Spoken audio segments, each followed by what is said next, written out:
तो मैं चाहता हूँ कि आप अपने विचार प्रकट करें कि आपने तो इतने सालों से क्रिकेट में जीवन बिताया है और तो आप क्या सोचते हैं इस बारे लेकिन क्रिकेट का आध्यात्मिकता से संबंध और वासुदेव कुटुंबकम की जो आप बात कर रहे हैं, ये एक अद्भुत विषय है।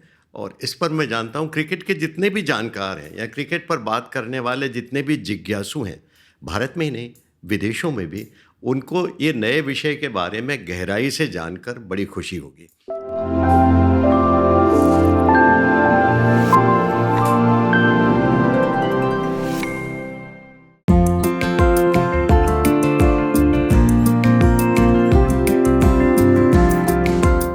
में? नमस्ते।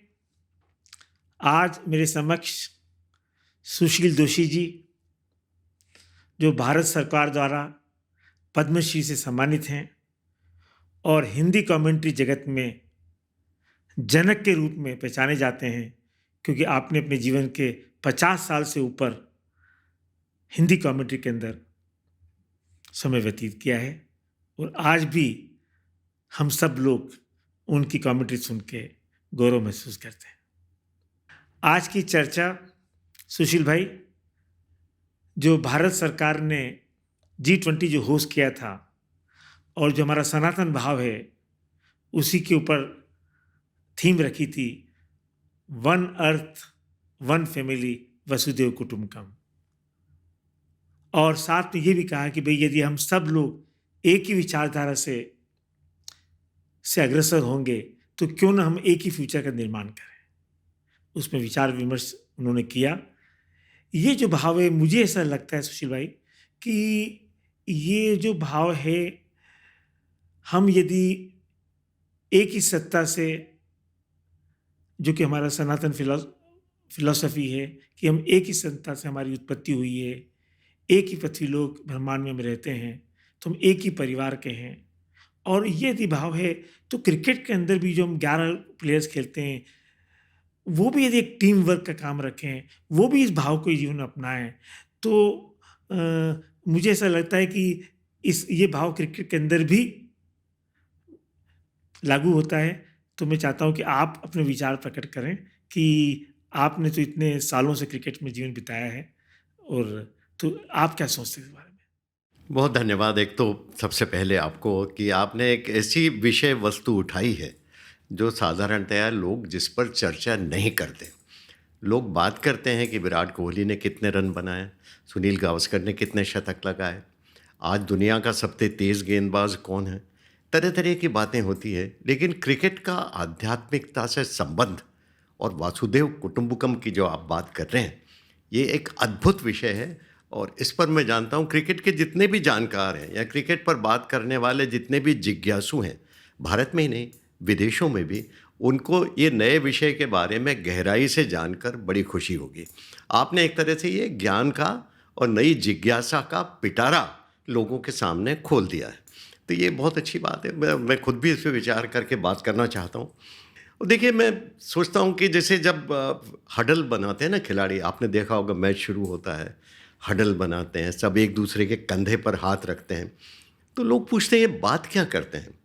हम लोग भी क्रिकेटर्स से पूछते हैं कि भाई आप, वो कहते हैं कि भाई योजनाएं जो हम बनाते हैं अपने ड्रेसिंग रूम में, वो हम कसम खाते हैं वहाँ पर कि अपना 100% अपने खेल के प्रति लगाएंगे, परिणाम अच्छे देंगे और कोशिश करेंगे कि हमारी टीम विजेता बने, किसी भी स्थिति में हार नहीं मानना है।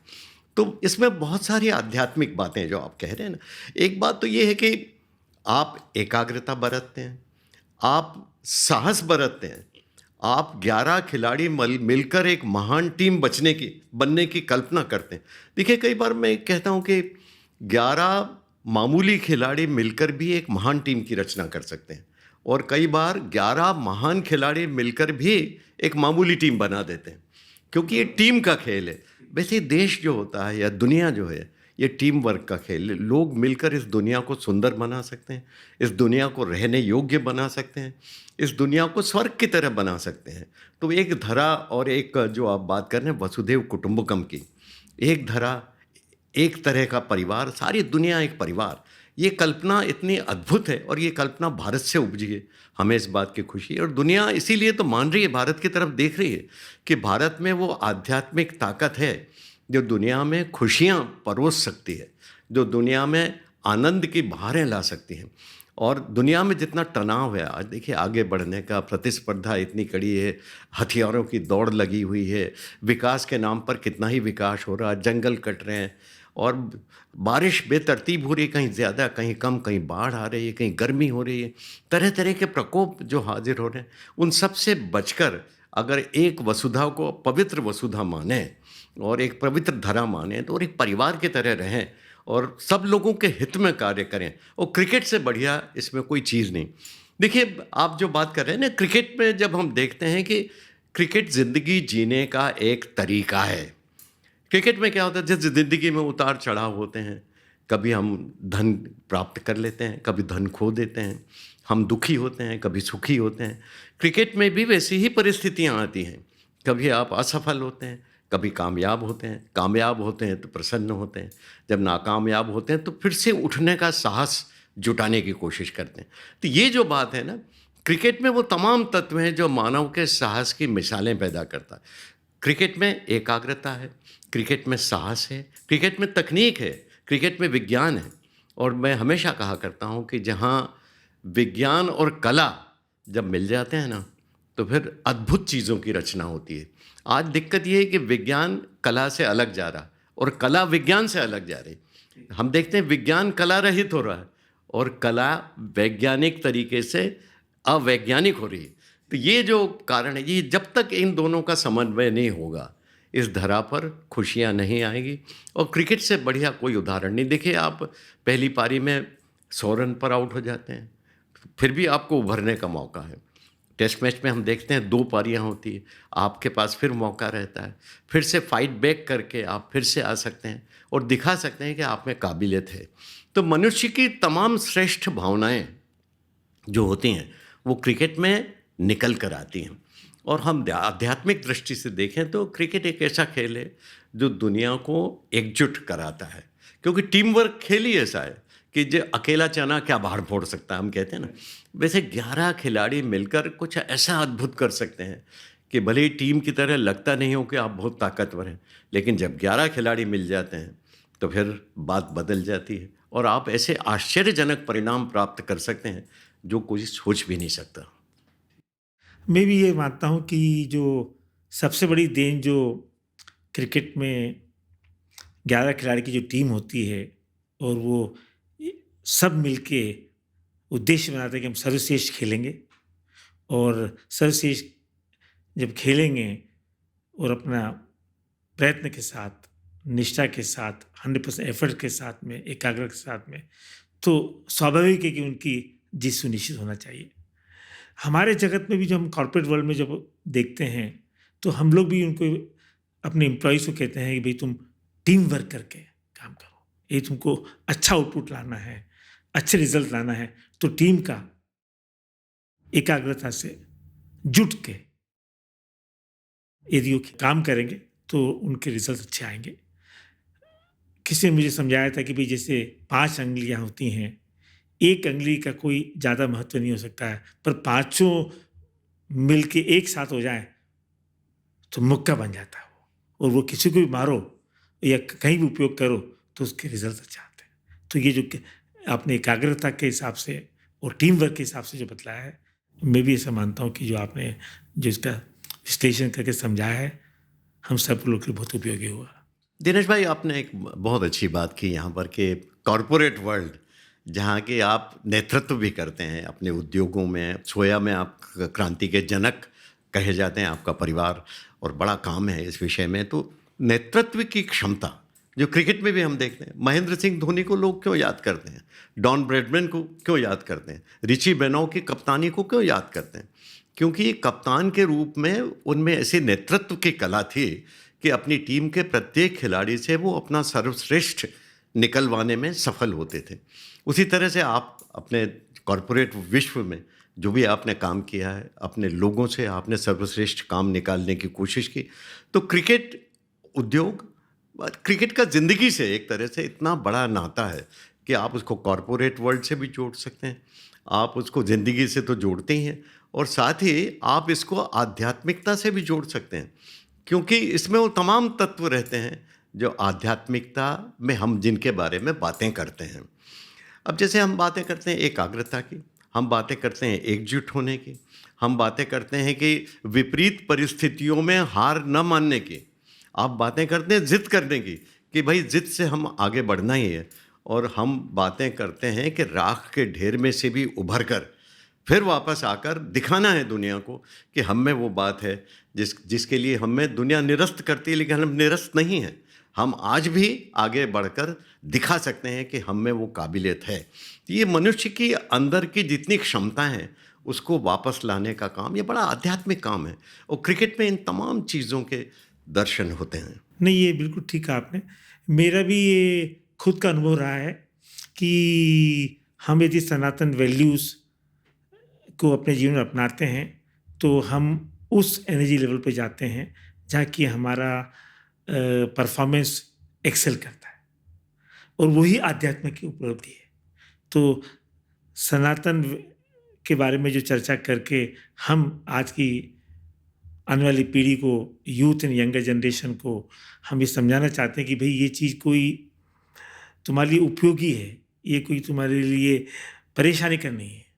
तुम इसका यदि इसको समझोगे, जो कि हम समझाना चाहते हैं, और उसको समझ के अपने जीवन में अपनाओगे तो तुम्हारे जीवन में सफलता सुनिश्चित होगी, आगे बढ़ोगे और प्रसन्न होगे, और तुम अपने जीवन का मकसद को पूरा कर पाओ। देखिए, और क्रिकेट में आपने बहुत बढ़िया बात की कि क्रिकेट में एक चीज़ ये भी होती है कि आप हार जाते हैं मान लीजिए, फिर भी विरोधी टीम का कप्तान आपसे आकर हाथ मिलाता है, आपको बधाई देता है कि आप अच्छा खेले, हार गए कोई बात नहीं।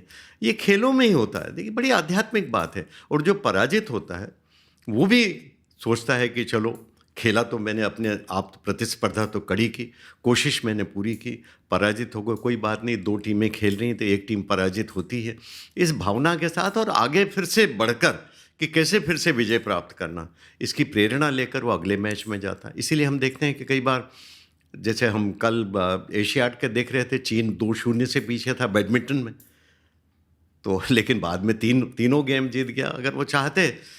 अगर वो सोचते कि हम तो हार गए, 2-0 से पीछे हो गए। तो सवाल ये है कि आप कभी भी हार न माने। मानवता की यही तो बात है कि ईश्वर ने उसे इतनी ताकत दी है। देखो, मनुष्य ही ऐसा प्राणी है जिसे ईश्वर ने सोचने, समझने और संवेदनाओं के साथ पैदा किया। हम दुखी होते हैं, हम सुखी होते हैं, हम पराजय से निकल कर फिर जीत की तरफ बढ़ते हैं।